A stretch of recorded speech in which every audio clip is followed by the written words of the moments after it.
Hey guys, my name is Mavi and I've spent the last 14 years in the plastic surgery and beauty industry, working alongside top board certified plastic surgeons. In that time, I've helped thousands of women in their surgical journey. My passion to educate and help women feel empowered is what led to what we now know as the Big Butts, No Lies podcast. Join in on the fun as I talk to plastic surgery experts, friends, and real-life patients about all things plastic surgery. Should be fun. Hey guys, do I have the episode for you? Y'all know that I'm all about the girl power, and one of my favorite things in life is a female plastic surgeon. And I am so excited to have Dr. Grunberg on today. She is a board certified plastic surgeon out of San Antonio, Texas, and she caught my eye not only because of her amazing results. What caught my eye about her was that I love that she dares to be herself. In a sea of white coats, she stands out because she dares to be whatever she wants to be, from clitoris cupcakes to a witchy themed office photo shoot. She's one of a kind, and I'm so happy to have her on today. The mommy makeover queen, Dr. Wendy Grunberg. Thank you for being with us today. Thank you so much for the invite. I'm so excited. I love your page. I love all the info you give out. We need more people like you in this world. Thank you. I do it with a lot of love. Mm-hmm. So today we're talking about something super exciting. We've nicknamed it now, CHIPO. CHIPO. So CHIN LIPO. And Dr. Grunberg is actually recovering from CHIN LIPO. So we're going to go real into it. Let's talk about everything. So Dr. Grunberg, what is CHIN liposuction? CHIN lipo. So the way that my partner do it is always going to be done with vaser liposuction. So vaser, just so everyone knows, is an ultrasound probe. Put it underneath the skin. It's going to emulsify the fat and make it very easy to suction everything out. So in cases like mine, where somebody has already had previous Kybella and we're disappointed within the results, what you find is that there's a lot more scar tissue than normal. So what does scar tissue mean? If it's stuck down, when you're trying to do very fine procedures, like taking a very small cannula, the scar tissue can kick the cannula up into layers that you don't want. So for us, vaser liposuction of the lower jawline and then suction out all the fat. And I had mine done about 2 weeks ago tomorrow. 2 weeks ago tomorrow. You're right right at recovery. Right at recovery. I regret nothing. And if I'm honest, I didn't think I was going to look this snatched ever in my life. Like even when I was, I'm going to say like 20, 30 pounds, like skinnier. I don't know where that came from. I never felt like I had a defined jawline. And then what are the options? People are going to say, I didn't even know that my jawline can be sculpted this much, but the only other options were I thought I needed jawline filler. And then I was concerned that my face was going to look way too boxy like half the people out there. So I was just going to live with my hot dog neck forever. Until you said no more. I said no mas. So I recently hired, I don't even want to call him juniors. I think like 2 years younger than me, but an associate. More of an associate, Dr. Grunberg, and he does a lot of head and neck surgery. He's already board certified as well. And he came over for another practice, and I told him to leave all of his before and afters there. So we're going to start fresh and new. Nice. And what better person? I was like, you know what? I have a day off. What are you doing? He said, nothing. I said, great. Sculpt my jawline. Great. You have a patient. I'll meet you in the OR. And then he also did my first assist too. And he did a buccal fat pad remover on her. Oh, nice. Awesome. So, okay. You touched on Kybella, and I have also had a Kybella and was very disappointed with the results. Now, I know there's people out there, providers, who swear by it and they get amazing results and they think it works. For me personally, I saw a slight difference, but for the amount of pain, swelling, because that swelling's for sure something. You look like a toad for a good week or so. Yeah, but it's a week And then you need 3 rounds of injections. So it's not just a week. It's like 15 days of swelling. Yeah. It's If awful. not more. If not more. Yeah. And also bruising and also it feels tenderness. weird. Yeah. It feels like an alien has laid an egg sac in your chin because it moves differently and it feels like jelly. Yeah, it feels weird. Like it's numb for one. So if you touch it with your fingers, like you run your fingers around your neck, you're not going to feel it. It feels like numb. So you don't feel the sensation of touching it. It's super swollen and it hurts. Yeah. And you know what the thing is? It's expensive. I think it's a lot of money and I cannot guarantee a result. I'm like, this could work. Or you might have just like thinned out your wallet and not your chins. Ooh. So for me, yep. Yeah, I got it done. I think I got it done like once when I think when I was in residency, I still had to pay for it too. And I'm like, I'm going to look so good. I can confirm I did not look good even up until this day. I mean, up until like 2 weeks ago. So for most people, I say, if I don't like it on myself, like I try everything out when it comes to like skincare lines, every single thing that I have in my office, I test it out on myself, test it out on the staff, see if everyone likes it. And then I go through and then I go forward with it. So I could not in good stance, because I have a very straight pointing moral compass, recommend Kybella to anybody, because for maybe a little bit more, I'd rather just get lipo and know I'm going to get the results that I want. Exactly. And, you know, I think that's something that we should probably say more often is just do the chin lipo. If you're thinking about it, if it's like you've already talked to your surgeon about it, you got the quote on it, you don't know if you should add it or take it off, I say go for it because I love my chin lipo. That chipo. Yeah. I wish I would have done this, honestly, like a lot earlier. Yeah. I would have done it right away. And I didn't think it was like, I knew I had something there, but I'm telling you, I did not think that like the angle of my mandible was ever going to be visible without probably putting like 4 cc's of filler each side. And then I would look like one of the Darcy twins with how boxy their faces are. Well, it looks amazing. So what I thought we could do for this episode was I wanted to go through like the most asked questions on Google. Because, you know, our patients, they go on Google and they ask Dr. Google and, you know, they think Dr. Google knows everything, but he doesn't. So let's ask the real question. So does it leave saggy skin? Does chin lipo leave saggy skin behind? So good question. Depends on the surgeon. Depends on the neck. If they've made, let's start with like a diagnosis. So if somebody comes in, you always have to go in for a consult. I get bombarded with questions on Instagram. Am I a good candidate for this? I don't know. Like half the plastic surgery thing is, yes. Can you visually look at a patient and think about what something like what would be good for them? Yeah, but sometimes you need to feel.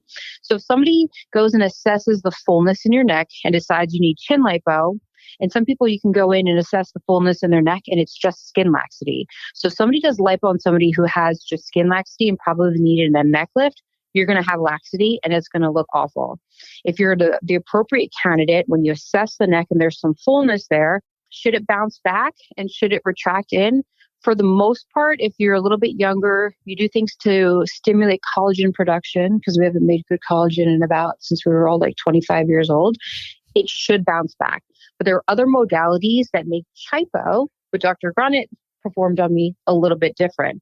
Number one, the Vaser. Vaser provides like a couple percentage of skin contractility just from the heat buildup. What we then decided to do was use Renuvion skin tightening to follow.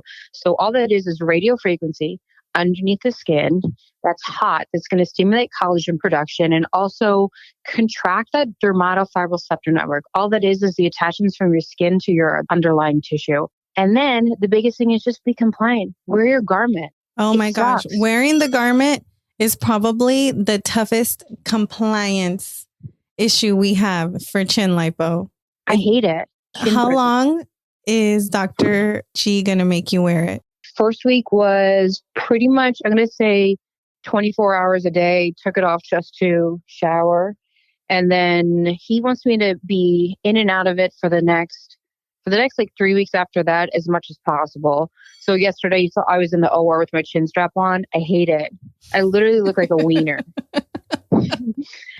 And then we have to I literally like straight up wiener.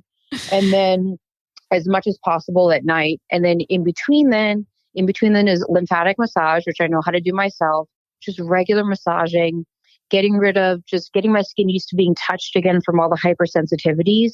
It's not, you go and you get lipo and then or for us, it's not, I'm going to see you in the next 6 months. Good luck to you. There's a lot of follow-up and a lot of care that should be done with everyone when it comes to liposuction, even something small as chin lipo. Absolutely. So one of the questions that's very asked on Google is, how long does the swelling last after chin liposuction? That's going to be dependent on a couple of things. Most amount of swelling, I think peak swelling is going to be about like 3 days or so. I think by the end of 7 days, it should start to go down. Let's say you're not in your chin strap, in chin prison is what I call it. You're going to have a lot more swelling and it's going to take a lot longer to get down. Let's say your chin strap isn't fitting you right and providing the appropriate amount of compression, you can have a lot of swelling. And again, if you're not massaging and you're not eating a healthy diet that's lower in carbs, lower in salt, you can see a lot more swelling. But right now, I'm already seeing my jawline, and I vomited after surgery a lot, which is absolutely normal for me. So I had a small hematoma, and I can start to see my jaw on that side. And like I said, I'm about 2 weeks out. Mm-hmm. I see. So let's talk about the neck massaging. So for me, when I had my liposuction to my neck, I had it in the office. You were under anesthesia or you were in the office? I did. I chose sedation. Give me the drugs. I did it under local. Mm-hmm. It was not I had bad. local too. It was not bad. It's actually not bad. I mean, for me, under local, it was not bad. Danielle Andre here in Houston, she did it for me and she did an amazing job. I was in my neck garment for about a week. And then after that, you probably haven't started to feel this yet, but when you get neck liposuction, your neck is healing. You start to feel like, it feels like you're stretching, kind of like when you get lipo on your flanks and back. And when you start feeling like it's stretching, like it's pulling, that same thing happens on your neck. So if you do have neck lipo and you're doing massages, what you're doing is you're trying to like massage these bands that are forming. Because at least for me, you could see like bands of scar tissue forming underneath the skin from the cannula. And with massaging, I was able to you can't see it anymore. I mean, y'all tell me if y'all can see it in my pictures, but no, I can't see anything. I would have never have known that you had bands. Yeah. They're not bad. They were, It was more just I think just firmness from the swelling. And especially right underneath my chin, where she would go, the incision point was right there. Yeah. I was super, super tender and just had to really, really massage it out. And I massaged for a good 2 weeks. Even when I would be at work, I would be sitting at my desk and I would turn to my coworker, Carrie, who I love. And I tell her, Carrie, can you help me? Can you massage my neck? Right. It's exhausting. That's what I've been doing, laying in bed and just massaging my neck. For me, I'm a DO. So I'm always focused on lymphatic drainage. We got ingrained with that. So every time I think about it, all I'm thinking about it is massaging all of the extra fluid, because your lymph channels get just a little bit swollen, going down my neck and into my thoracic inlet so it can be drained. Super nerdy, but that's what I think. I like it. I like it a lot. Do you use your gua sha? So I haven't talked about it on the show. I've talked about it on my Instagram, but I saw that. A lot of people don't know what they are. And I love it. I've been using it for 2 years. Girl, I learned it from you. Really? I don't have it. Yes. Oh my God. Okay. Let me tell y'all about gua sha. Even though I'm probably saying it so wrong, let's pretend that I'm saying it right. Okay. So I was on TikTok a couple of years ago and I saw some girl that she said she changed the shape of her face with her gua sha massages, and she showed a before and after picture. And all it was you could see the swelling or a collection of, I guess, fluid. It made her jawline look heavy, that heavy jawline look. And I felt like I had a very similar look. So I was like, I think I want to try that. And all it is you're doing these facial massages with this jade stone and you're pulling that fluid that collects around your nasolabial folds, in your cheeks, in your jawline, and you're pushing it towards your lymph so it'll drain. Yeah. And you can hear it. I actually can hear it when What does it sound? Oh, that the Botox crunch? It's very Yes. similar. Okay, now I need to get one. I think it's a good idea post-op. Yeah, I'll send you the link. It works so nice. You put some like rose hip oil or something, or your bruise juice. Use your bruise juice. I'll send you some. You can massage your neck and really use like your gua sha and massage your neck and get all that fluid out. Have you seen a face change in you? Yeah, I have. I think I have. I'm gonna send you some pictures so you can see it. You guys, that's insane. I think my whole like face, cheeks, because I've always been a cheeky girl. I've had big cheeks like forever. Mm-hmm. I feel like the heaviness is just not there at my jawline. I feel like my jawline is more defined. Even after neck lipo. Who needs Tripo when you're going to be using the J Stone? Right. Okay. So this is another question. How many cc's of fat are usually removed from CHIN lipo? Oh my God. So I'm going to own it. I had 100 cc's somewhere in my neck.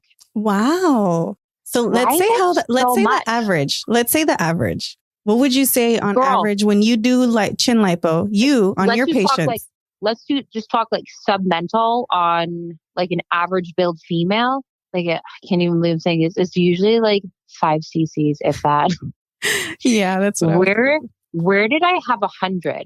Like legit, where was this 100 cc's? Or maybe he's just, Dr. G is that good. He scraped it all out. He scraped it off. He marked off like my sternocleidomastoid and literally skeletonized my anterior neck, and I'm here for it. You're like, this is exactly why I picked you. Exactly why. It's incredible. Yeah. 100 cc's. That's a lot. So 100 cc's is a lot for a neck, I feel. You usually, like, I know for me, when I would see it in the office for minors, max, it was like 50, 75 at the most. And that's like a bigger on neck. Yours? No, not on mine. No, I think for mine, she got, from my whole neck, I think she got like 25. Right. And your girl over here walking around with 100 cc's of like that. Well, they're gone now. No. Everyone, all my patients, because I was out with, like, my garment wasn't on as much as I should. And everyone's like, you look skinny as hell. And like, I am. Yeah. And I feel like you can see like my cheek definition. It's crazy. Like I have a jawline and all of a sudden my cheeks are huge. It's amazing. You have to send us a selfie, an updated selfie. Okay. I'll do that. Okay. So how long is the recovery for CHIN lipo? So there will be like immediate. So when it comes to recovery, I always tell people there's like immediate downtime and then social downtime. I think immediate downtime, let's say your brain needs to chill out for a couple of days. You have anesthesia in your system, even if it's sedation. Social downtime, like both of us had to wear our chin prison strap for about a week or so. And then on and off the next week. Yeah. And that's about it. Usually, so 2 weeks is what I like to tell patients whenever they're considering it, like how much downtime do they need before they have to go back to work? I would say about 2 weeks. I would have. So for me, I didn't care. I did it on a Friday and went back to work on a Monday. But that's different. That's us, though. That's us in the office. These are patients who have to go to work, like, and stuff that's out of cosmetics. I would say one solid week off for sure. And then maybe not full time, go back like a couple hours so you can be out of your garment for those couple hours and then go home type thing. And plus there's like healing takes a lot of energy and you become pretty tired from it. So I don't want people to go back and feel exhausted. Mm-hmm. It's not worth it. It's really not. It's really not. I did it after my breast reduction. I tried to hurry back and get back to work and I was very, very tired. By 4:00, I was completely drained. I cannot work anymore. Got to go home. Like you hit a major wall. Yep. It's ridiculous. And even with CHIN lipo, your body's still trying to heal. It takes up a lot of energy. But I'm a masochist, so I just force myself to go back. I'm like you, though. I was ready to go back to work. Like 3 days later, I'm like, I cannot lay around. I cannot be. I'm ready to go back to work. My brain is working. My body might not be working, but my brain is working. Yeah. And then you're like, my brain will just tell my body that just to do whatever it needs to do. Exactly. Dr. Grunberg, so I want to take advantage that I have you on this episode. And I want to know, what is your why? Why did you choose plastics? Why did I go into plastic surgery? Yeah. Oh, it's easy. I was born this way. I think, everybody's here for a purpose. And even as a small child, my parents were like, what are you going to be when you grow up? And I was like, a plastic surgeon. My dad's like, how do you even know what that is? So it's just my higher calling. I would not be on earth if I wasn't supposed to be doing this. Wow, really? How old were you? A couple years old. And then I started mimicking my sister, like, oh, I want to be like an astronaut because that's what she did. And then I decided like, I don't know how I'll do in like 0G gravity with like very large eyes looking at me. So I decided against that. And you were like, you know what? Plastics is way better. Yeah. And then the gods decided to make me just a little bit shorter than the full model height because I thought maybe being a runway model would be great. But then I ended up very thick and under 5'7". So that was a no. Very thick. Yeah. I love that. Very thick, but in all the right places. Exactly. With help, With help. Mm-hmm. Okay. So if you were a surgical procedure, which procedure would you be? Oh, I got this. I would be fat grafting to outer labia. Oh, what? See, I knew it. I love this question. Yeah, because I feel like labia majora are so like underserved, and there's the same aging process that's happening through your entire body is happening in your vagina too. And generally people tend to focus on labia minora, and I don't think labia majora are resurrected as much as they should. I was marking a patient for a full leg lipo, and I looked up and I was like, I need to fat graft your vagina. And she's like, why? I was like, because it's telling me you're 80 and you're not. So she was a massive weight loss patient. She had just like labia majora, like atrophy, so thinning of the tissue and loss of fat volume. So I resurrected her by putting like 20 cc's each side, and now it's a cute little peach. Ooh, I bet that does look a lot better. I know, and I'm sure if we have any massive weight loss patients listening, they know the struggle. So she's resurrected, and I find myself doing that a lot, and it's so gratifying. I love it. I love that that's your favorite procedure. I thought you were going to say maybe a booty, maybe a BBL. Really? Yeah, I thought you were going to say you were a BBL. But I should have known. I mean, there was clitoris cupcakes. I should have known. Okay. Do you feel, and this is just because I've worked with so many female plastic surgeons and I kind of hear it very often. Do you feel becoming a plastic surgeon was more difficult for you because you were a woman, going through all of the training and through the residency program and all of that? Do you feel like you had more obstacles than your male counterparts? It sucked when it came time to go to the locker room, and all the male residents and the surgeons, a majority of the ones that I trained with were males, and the residents and the med students were also males. And then there's me. And they all got to go have locker room talk. Oh. And I'd be there running in, changing in my scrubs. It's all nurses. And I would have to run out, sit outside the male locker room and wait for everybody. And they'd be in there having a chat for like 20 something minutes. And I missed out on all of that. That does suck. And see, that's something that you don't really realize until you're living it. Exactly. And then there's like the stupid things. I remember I had to change. That's where I started wearing like sports bras all the time. Like you would have the guys trying to look down your scrub top. So I just tried to make myself as androgynous as possible type thing. I bet you did. I've heard from other surgeons that the residency program is very difficult when you're a woman and there's a lot of competition. Oh my God. I had people tell me straight up, these are like my chief residents and stuff. I was too stupid to get into plastics. I should just be a trauma surgeon. I'm never going to make it. I'm too dumb to do anything. And then my favorite. Hold on. Somebody was saying this to you? Oh my God. Yeah. That was my training.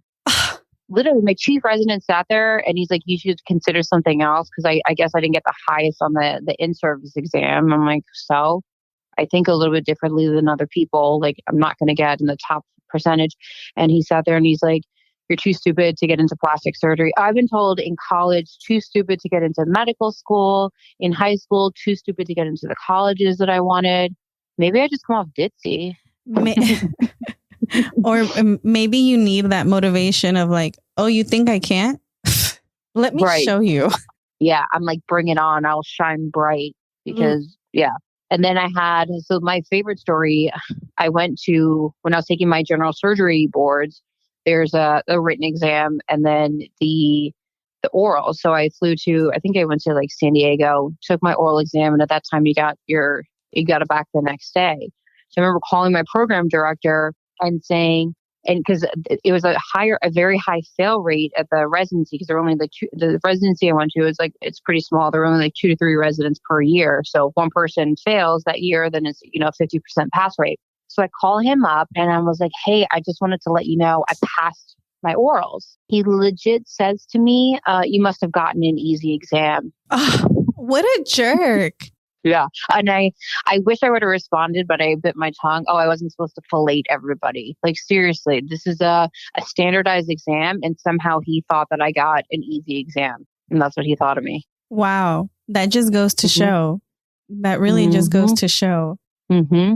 Those are the difficult parts. Otherwise, I felt like when it came to operating, for the most part, I feel like I could out-operate most people. They were probably intimidated. Because I was like, get out of the way. I even remember as a medical student, when it came for like laparoscopic stuff, I was like, okay, I got this. And like cutting suture with like scissors, because it's just something I feel like I was born to do. It's something that one of the only things in life that really makes sense to me.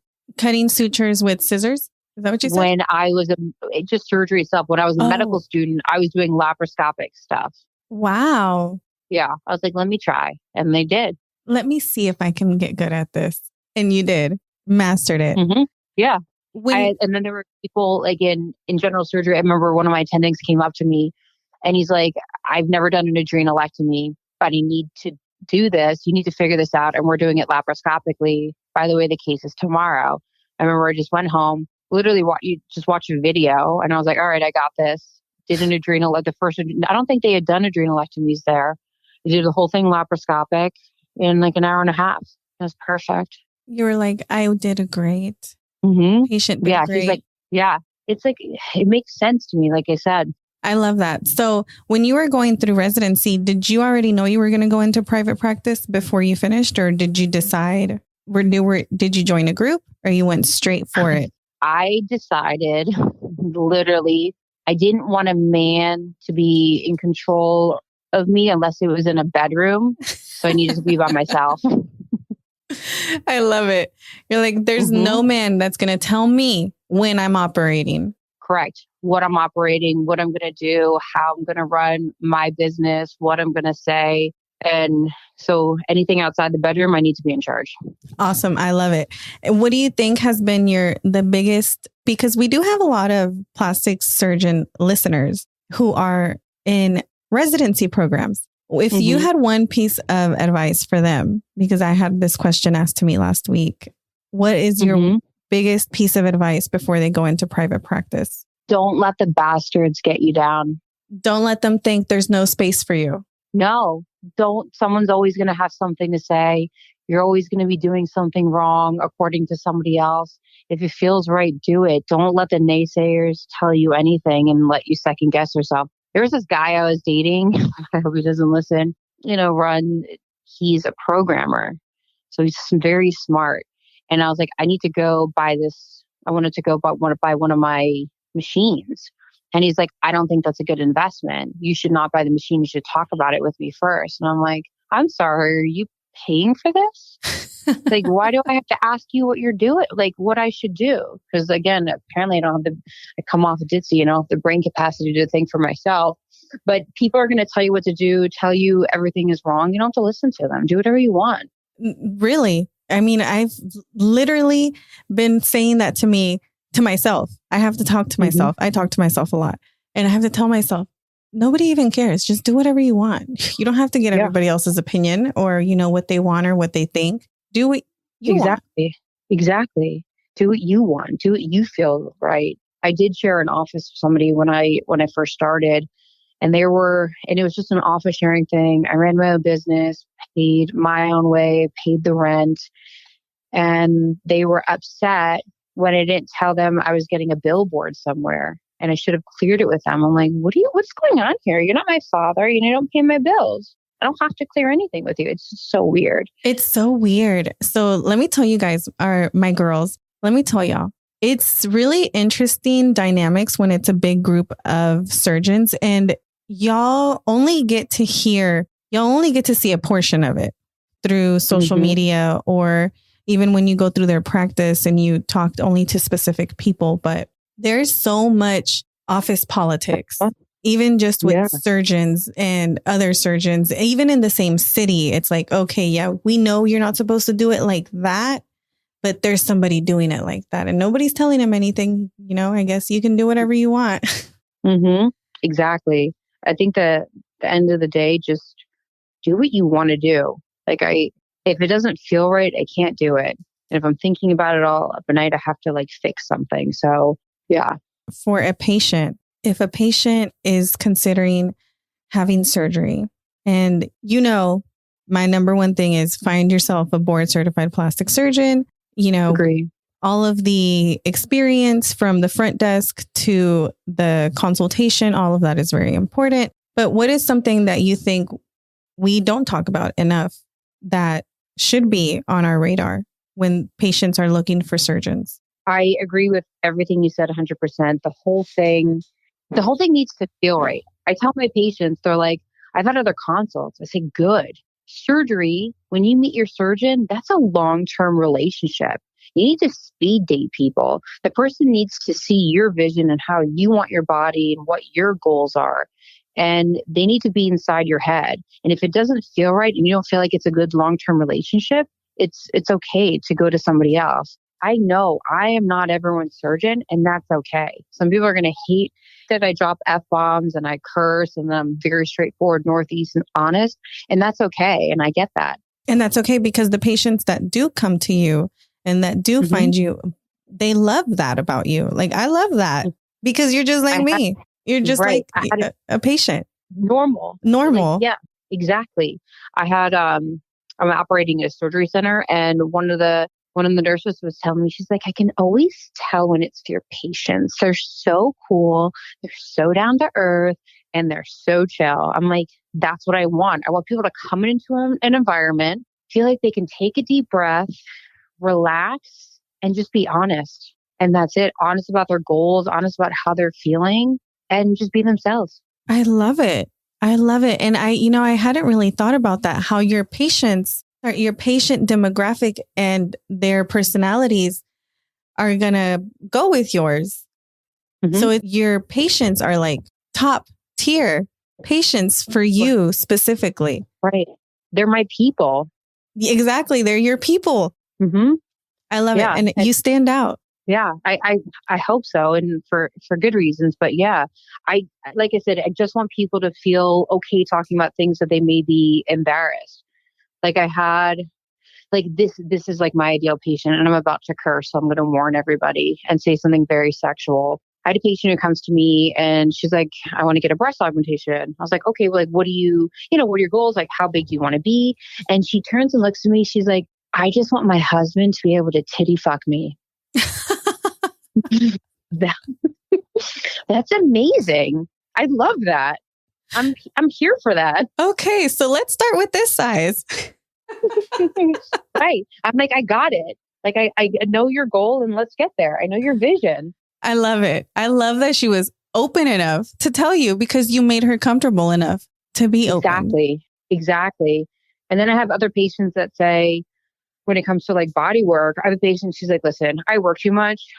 I get stressed. Sometimes I overeat. I want you to fix my body, and I'm not going to do anything to help. Meaning, like, she's not going to go on a huge diet. Like, I like when people are honest, so I can figure out what's the safest way to get you to your goal. So maybe it's for that patient, it's going to be two surgeries, 3 surgeries, but at least she's honest with me. I love that. I love that. It's very true. When patients can come and tell you the truth, like, hey, you know what? I know liposuction isn't weight loss surgery, but let me get a kickstart on a fitness journey. Exactly. How often do you see that? Because I've seen it often. I wonder how often other practices see that. For the health kick journey? Yeah, like if they have plastic surgery and then they Yeah. get on this health kick and fitness journey and that's it. They change their lifestyle. Almost everybody that I do liposuction to. Yeah. Because I have people on it like a diet. And then I remind people, I go, because I've had work done. So I think that's the first official time I've announced that. This body was made in an operating room, not by the gods, but maintained in the gym and in the kitchen. Mm-hmm. Mm-hmm. So when it comes to like the liposuction patients, like I said, I have them on a diet. And I feel like bodies perioperatively are very sensitive. Like very sensitive, even like people's skin sometimes gets very sensitive. So I say you have like a wonderful opportunity in these next couple weeks to figure out what fuels you're putting in your body that make you feel good. And I'm going to tell you, you're going to cheat on your diet and you're going to feel like shit. And you just have to remember that. And then ask yourself later when it's time to like flip back and start introducing like different sort of foods into your diet. Is it worth it to feel like that? Do you want to go back to the person that you were before? Or do you don't want to know her anymore? And they don't want to know her anymore. Yeah. They're like, she doesn't go here. She doesn't belong here. Mm-hmm. So I'm going to say most of my patients. I love it because that proves what I've had this theory and I'm convinced that it's happened. I've seen it in front of my eyes where women, even larger women who have like one specific, she was too overweight to even have tummy tuck. Her only option was a paniculectomy. Mm-hmm. And it was literally just because she was not mobile anymore, or she could not be as mobile as she wanted to because of how large her penis was. It just hung very low. Yeah. Mm-hmm. Very long. And for her, having that removed kickstart her fitness journey. She got in the gym, she was working out, and she changed her life.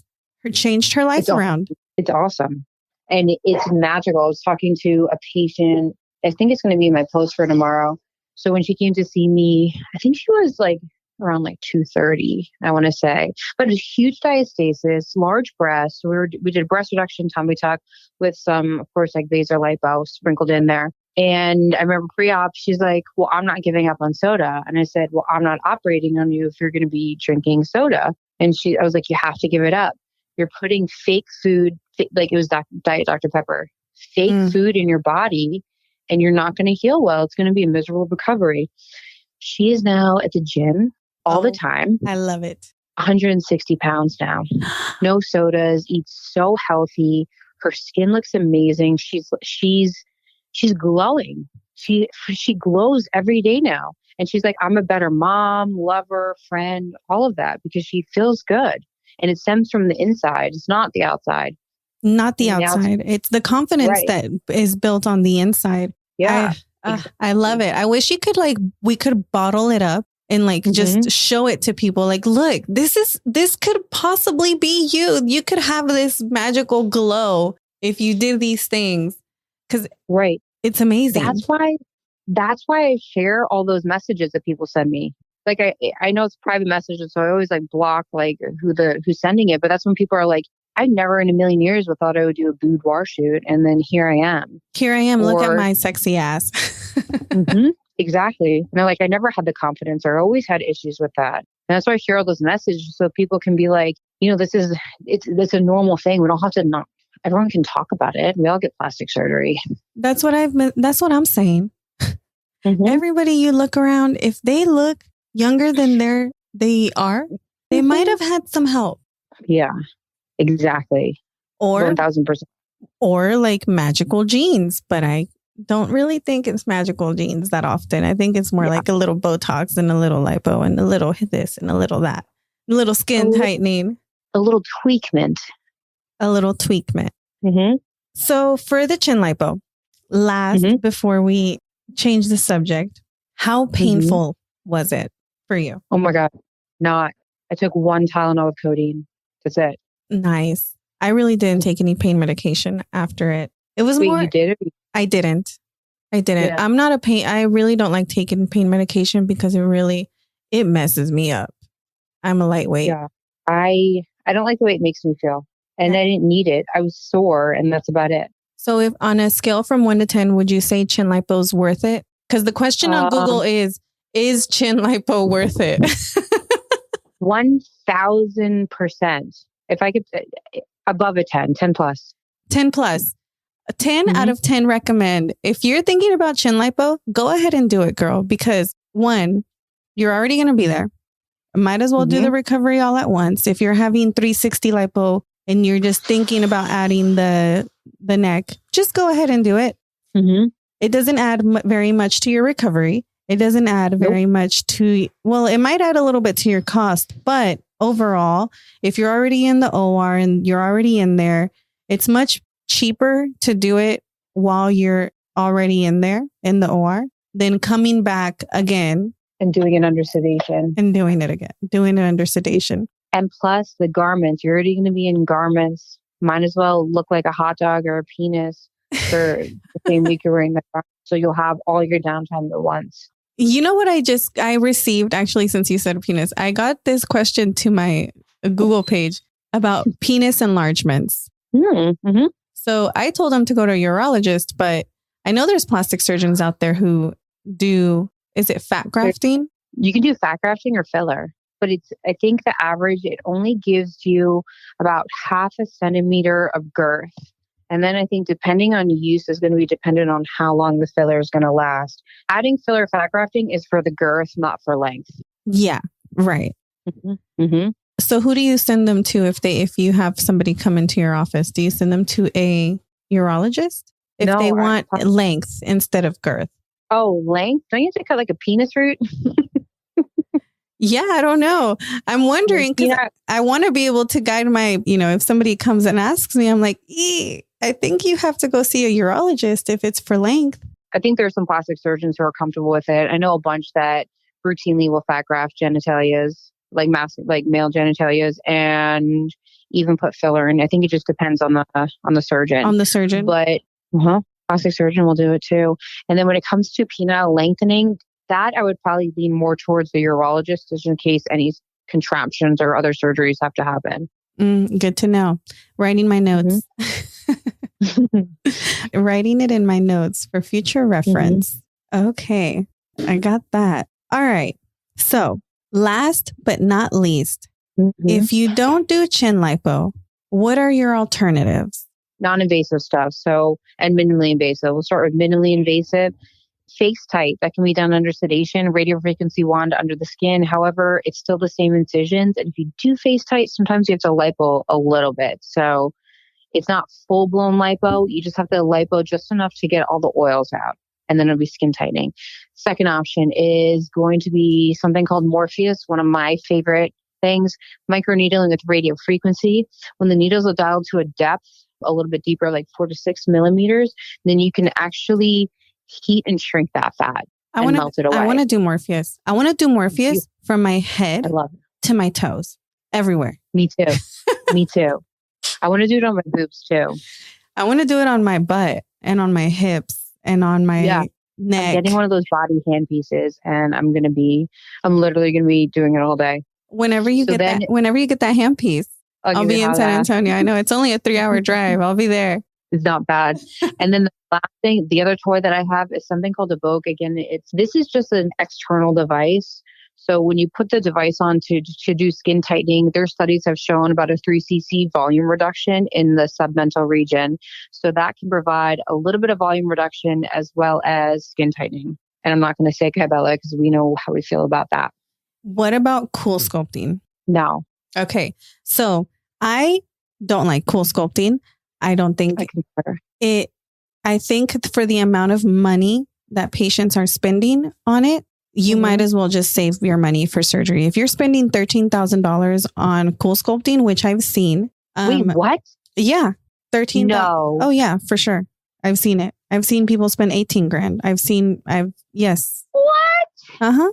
That's why I'm like, if you're spending more than $2,000, not 10, I'm talking about 2. If you're spending more than $2,000, because just thinking of pricing, that's probably only one area to one session. If you need more than that, you might as well just save your money for surgery, because there are some unethical places that will take your money even when they know that you're not going to get the result that you're looking for. So if your skin has even a little bit of hang, you're wasting your money. It's only going to get worse. Agreed.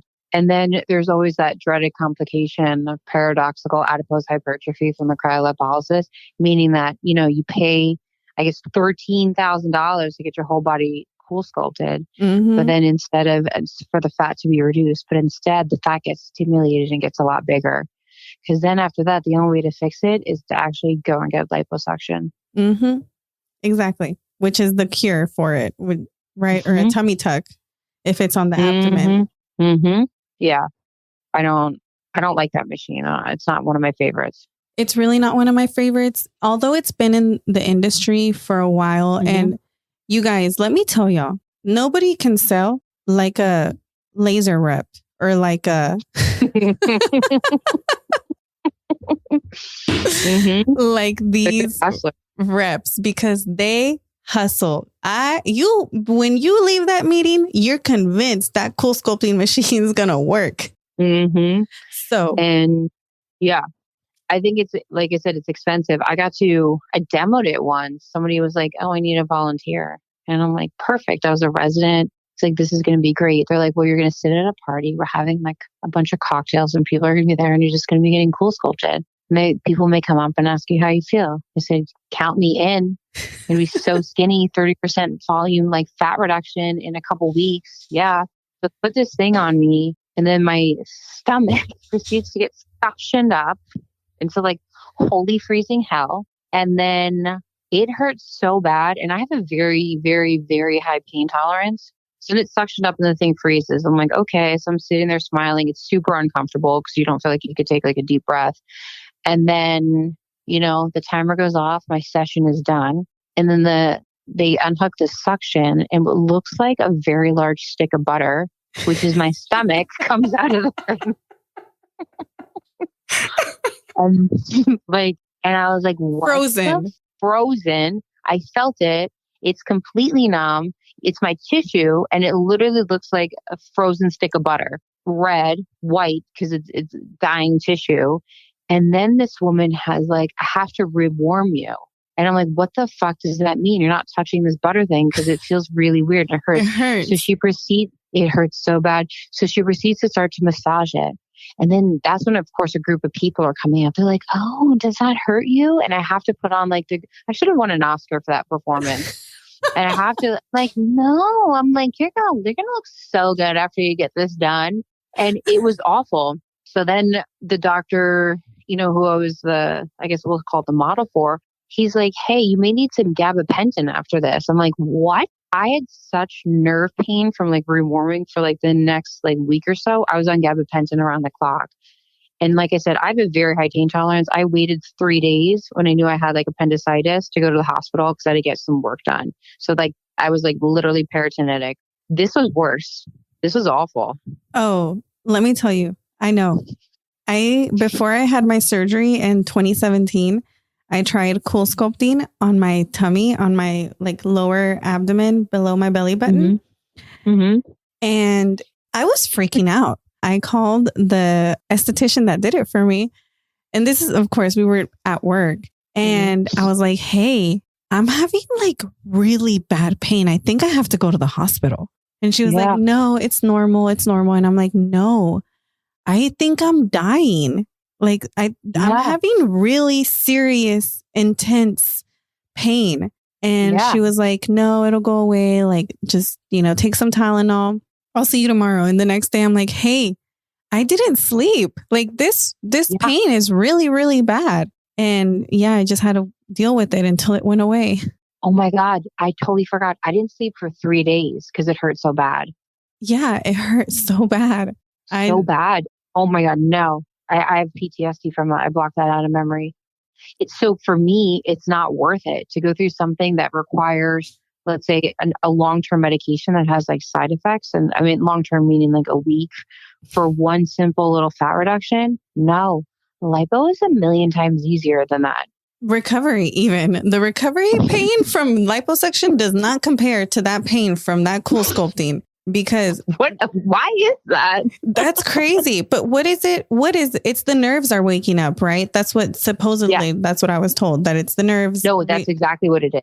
So And it's sending like electric shocks and signals down as it wakes up. And this was nonstop. Yeah. So what is it? What's the difference between the nerves waking up from cool sculpting and the nerves waking up from liposuction? Because the pain does not compare. And it's it's the same thing, isn't it? The same thing is happening. So I think that I remember the nerve pain started within like a couple of days. So it sounds like the nerve was asleep, but I don't know why the signals are so sharp. I don't know if the cooling does something to it. So, I can feel one of my nerves was just a little bit, had neuropraxia. So that's just when a nerve goes to sleep. I think just from a little bit of compression where I had the small hematoma and just generalized swelling.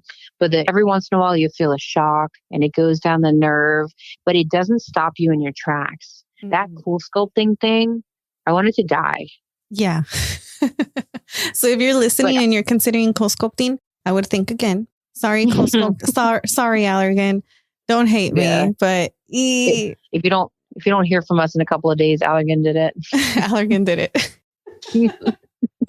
Sorry, Allergan, but I mean, if you're thinking about getting cool sculpting, you have to be like the ideal, perfect, like textbook candidate to have the type of results that they promote that they get. Yeah, I've seen a couple of patients who've had good results from it. It's just not something, like I said earlier in this episode, my moral compass points very straight, so I can't recommend something that I don't believe in. Agreed. 100%. That's why I'm here saying, don't do cool sculpting. just get the surgery. Did you have that stick of butter on your belly too? Yeah, I did. And it hurt like crap. And when she started rubbing it, I almost jumped off the table because you guys imagine.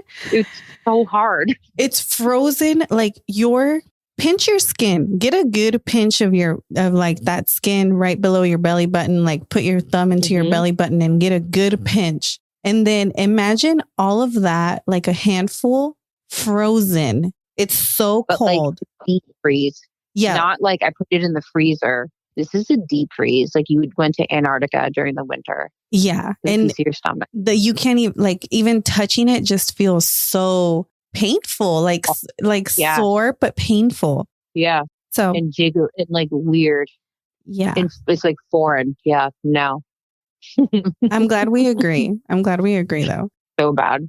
So, we've talked about jplasma and Renuvion a few times on the show, but I don't think we've really, really talked about it. And we're at an hour. I don't want to go too far over an hour, but I do want to ask you, for my girls who are considering jplasma, if they are looking at jplasma to help with the skin tightening in the back rolls, which is where like a lot of my girls are getting recommendations to have it on the back. Would you say it's worth it on the back? I don't lipo without it. You don't lipo at all without it? No. Unless you're 18 years old and unless you're still making good collagen and you don't have a lot of skin laxity, every one of my patients is getting it. You're clearing volume out of an area. You want to shrink wrap, all those like septations. Like after you liposuction, it looks like honeycomb.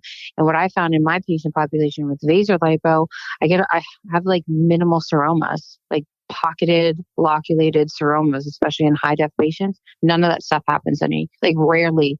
It's like 1 out of every 100. And that's nice. And there's some people, some of the bariatric patients that, if you trade a little bit of laxity with maybe, some of the patients we do like 2 rounds, instead of excising, like do a whole like axillary plasty or like chest wall direct excision, you cook them from the inside out a couple of times, you don't have a scar. I love it. Me too. I love, especially for our massive weight loss patients on their arms. Cause I mean, as much as I love a brachioplasty, I don't like that brachioplasty scar. I hate it. If we can give them, an arm that they're happy with without that huge scar, I'm here for it. Me too. I always say it's an option. If you don't care about a scar, get the brachioplasty. But if you care about the scar, then you're going to have a little bit of laxity. And just remember, everybody's going to continue aging around your procedure. So is that going to be perfect forever? Probably not. Probably not. And you know what? Let me tell y'all what I told one of my girls when she was considering a short scar brachioplasty. So the short scar brachioplasty is across the axilla instead of all the way down to the elbow. So she was considering that. And I mean, the amount of hang that she had was so minimal. I was actually shocked that her doctor recommended a short scar brachioplasty, but then she told me it's because she brought it to his attention that she didn't like it. So my recommendation to her was just do the liposuction. He didn't actually have Renuvion. He didn't have any skin tightening for the surgery. She had to do it after. But I told her, just do the liposuction because you can contract. That liposuction, you might have some contraction that you might not even need. You might not even have loose skin after that. And sure enough, she first decided to get it. And then right at pre-op decided to take it off. And when she took it off, I was like, I'm so glad you took that off because you really don't need that scar. And her skin retracted and she's like, oh my God, I'm so glad I didn't do it. So That's moral of the story, if it's not a really like large hanging, I like to call them bat wing. If it's not a really large hanging bat wing, let's try non-scar options. Agree. You know why?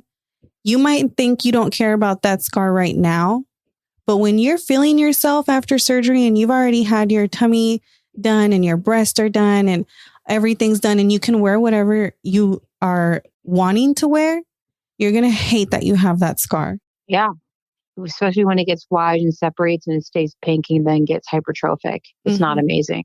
It's not amazing. So if your surgeon does not offer a skin tightening treatment for your little bat wing, Dr. Grunberg does. I do. And then you can always Morpheus too. So there's a lot of options, really. Yeah. It's all about, for me, multimodality approach. There's only so much I can do. And sometimes you need to bring in the backup team. I love it. And at your office, why don't you tell us a little bit about your office? I want you to tell me what your favorite piece of artwork is from your office, and then tell us about your staff. Ooh, favorite piece of artwork. One of my friends from Houston, actually, he's an artist. He's a magical voice. I feel like I've known him for centuries. He did some handmade art on butcher paper that he saved, and everything he used on it was recycled. And they're huge, huge pieces. One of them is basically just like a bodice, a woman in a corset dress. And there's all this writing. He says that he was just channeling one day and writing all these spells. Wow. So I know. That's pretty cool. It is. I love it. And then tell us about your staff. My staff, I think the most feedback I get, and that helps me, I pick people who aren't like dramatic funny like I am, which is fine, but are just really chill, really nice, and really like what they do. Everyone's like, I always feel so relaxed when I go into your office. Everyone's so nice. All I hear you guys doing is laughing in every room. And everyone's always so happy. And that's a magical place to work. Like I love it. We're constantly laughing. It should be fun. It should be fun because we're bringing so much happiness to our patients' lives. I mean, you should be happy. You should be laughing. It should be exciting. And I'm so glad, please, before this episode comes out and you get really, really busy, don't forget this. Because I think that's what's happening with a lot of surgeons that I'm hearing who are getting too busy, that they're losing that personal touch. Yeah. So I told my staff, and because everyone's like, you have a very long wait list. And there are some people that would probably just jam in a bunch of surgeries or consults all day. And I am not one of them anymore. Maybe in the beginning, I thought it was a great idea. And then I realized my own limitations. I started to get tired for a little bit. And I said, okay, I'm going to start limiting the consults because I want to focus on people, focus on their goals, getting in their heads, seeing what they want to do. And I also don't want to be exhausted at the end of the week. I need to be able to recharge. So working all the time just wasn't something that I wanted. I don't want to see a decline in my work. I only want to see it improve. Amazing. I'm so happy to hear that. So did you cut back on Yeah. What did you cut back on? I started taking, this is crazy. Probably Fridays we do half days, but even if I'm in the OR, I'll probably be home by like 2 o'clock. I take off one Friday a month so I can have a long weekend and a day to just rest and recover. Limited my massive liposuction case numbers per week because I can't physically do like 4 6-hour lipo cases in 1 week. There's That's no impossible. way. Y'all see me post about the lipo arm strength, and y'all think I'm kidding. This is no joke. Tell us about that lipo arm. Oh my God, my biceps are absolutely amazing. Literally amazing. But there's a certain stamina to be able to sit there, do pretty much the same like jerking off motion for hours and not get tired. I used to have like residents come with me and literally 4 strokes later, they're exhausted. I'm like, yeah, that's why you don't have no boyfriend. Like, I totally get that. I love it. That's why you don't have boyfriend. And she's like, maybe so. She did admit to that. Oh my God. I think that's hilarious. There's OR stamina that you need. So I know I listen to my body. I know its limitations, and I don't want to do bad work. I don't want to put things out that I'm not proud of. I'm so happy to hear it. And I almost feel like I hear it more on, I don't hear it more from females, but I hear it more from the very like ethical surgeons that they're like, no, I'm not going to work myself to death. I'm just going to either raise my prices or have a long wait list. I'm not. Yeah, right. But there's other surgeons who are like, book them, put them in. Let's make it work. I like to eat. I like to enjoy life. I want to have like a personal life. I mean, even running a business takes a lot of time. I don't have as much free time as some days that I wish, but I want to move towards that. And I love that you're actually deciding to take time off, because I can tell you from having surgeons' schedules in my hand that it's hard to find time for them to take time off. Yeah, I'll be a monster. I don't like it. My staff knows when I'm getting burnout. Like they can sense it in me. It's not that I'm cranky. It's just I come with like a lot of energy, and you can see my little light starting to flicker. And they're like, okay, we'll lighten your load up. Let's lighten her schedule. Like mindful. I love it. Exactly. And I love that you have this tribe behind you who knows you, and they can be like, okay, she's getting burnt out. And that's really what you need. I love that, because you need your tribe. It's not a one person show. It takes a lot of people to put on. It's a village. Yeah, it takes the village for sure.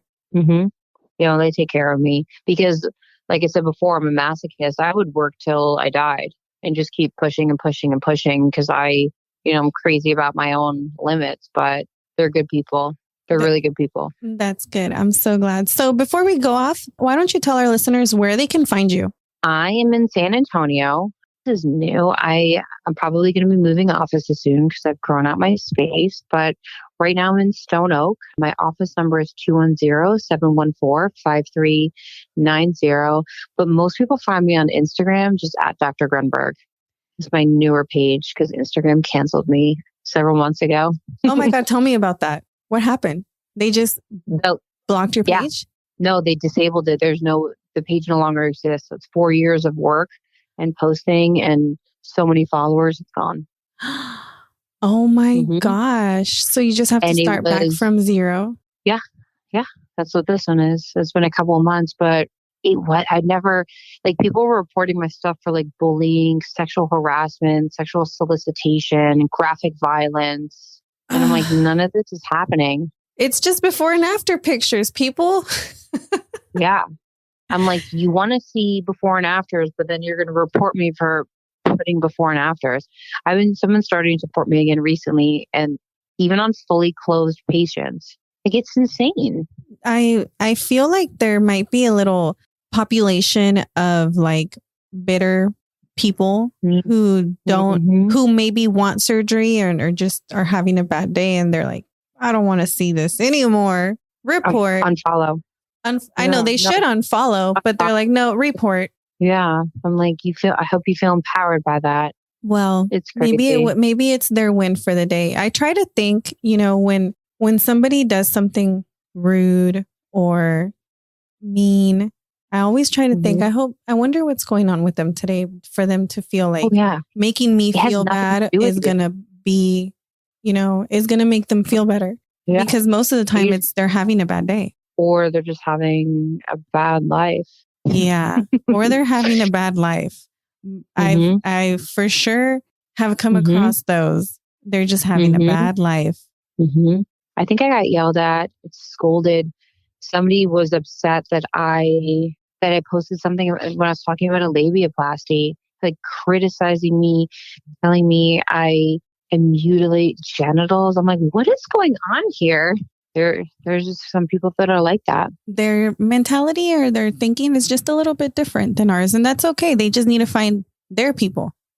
Go find people who think like you. And we'll just find people who think like us. Yeah. Exactly. Dr. Grunberg. Every time I know, right? I feel like I've been talking too much. My voice is a little dry. Okay, Dr. Grunberg, I enjoyed your company so much today. And I can't believe it took us this long to get you on. But thank you so much for coming on. Thank you so much. I appreciate it. Hope you have a good night. I'll see you next week. I would like to end this episode with a huge thank you to all of our listeners. If you enjoyed this podcast, make sure to subscribe to Big Butts No Lies Podcast and follow us on Instagram at Big Butts No Lies Podcast. If you have a topic you want me to cover, please send it to the DMs. If you know anyone on their plastic surgery journey, be sure to recommend them the show. You can also visit us on our website, bigbuttsnolies.com. You'll see the online surgical recovery store. We're adding new items all the time. If there's something you think I need to have on there, send me a DM. Don't forget to leave us a 5-star rating on Apple Podcasts. And don't forget, new episodes every Monday. I'll see you then.